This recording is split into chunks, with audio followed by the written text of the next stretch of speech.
Hi, I am Prithvi and welcome to my channel.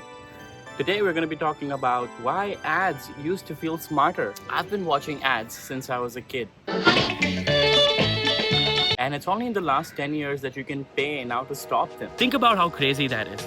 There is an industry that creates millions of jobs, creates billions of content, and the best version of their product is its absolute removal. Spotify ad-free, YouTube ad-free. One of the reasons why Netflix is #1 is because it doesn't have ads. Today we live in a freemium model where basically the product is free, the service is free, but in order to use it, you have to watch ads. Why do ads matter in the first place? Anywhere there is human attention, advertisement exists. It's what made media profitable.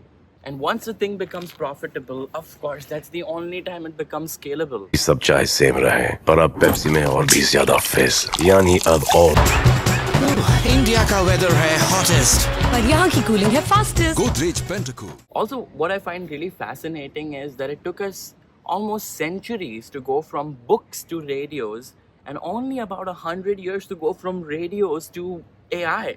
For the first time, his company Neuralink. Neuralink has received the... But it all started with the humble radio, a device built for wartime communication, catching frequencies in the air, until somebody decided, what if we spoke something other than war, something like dinner? For the first time in the 1950s, brands entered our homes, into our most private spaces. Up till then, brands were just products on our shelves. Till the 1950s, there really wasn't any emotion with a brand. I know now you take your phone in the bathroom every time you go there, but there was a point where this wasn't normal, where technology wasn't supposed to be inside your house. And in 1950s, that changed. Brands entered houses. Take a look at this ad, for example. Eating pork and beans when I met a handsome man of means. Now we think you realize why she buys the family size of Campbell's pork and beans.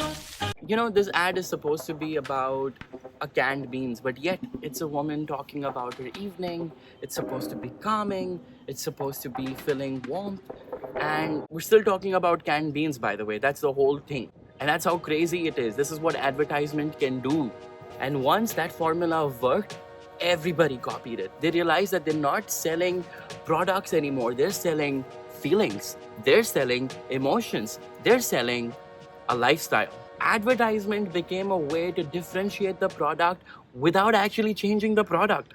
It's genius and lazy at the same time. BMWs, Porsches, Mercedes, they're not just good cars, they're symbols. The value isn't what it cost. The value is what people think it is. But here's the catch. Because of this, a lot of harm became normalized. Fair and Lovely didn't just promote fair skin, they diminished every other skin tone.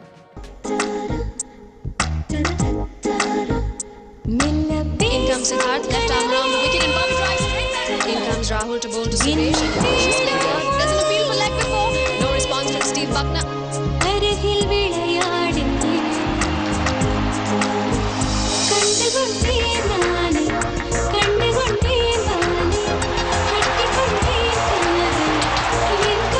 It's a beautiful afternoon. In comes a dot with Phil Grish.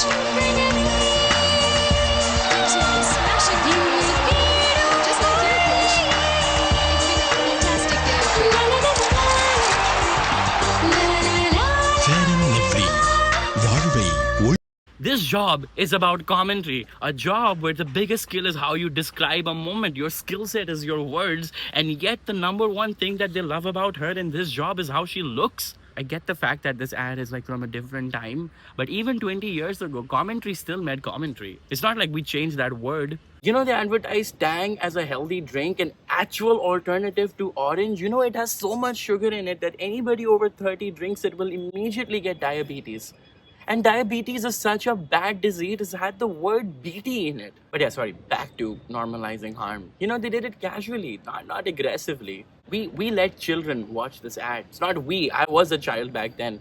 But yeah, collectively as a society, we all let children watch these ads. And the issue with them is that these ideas don't disappear. They kind of settle in at the lowest point in somebody's psyche. Once these standards sticks, it actually becomes a template for success. And then everything that doesn't look like that template feels either cheap or feels wrong.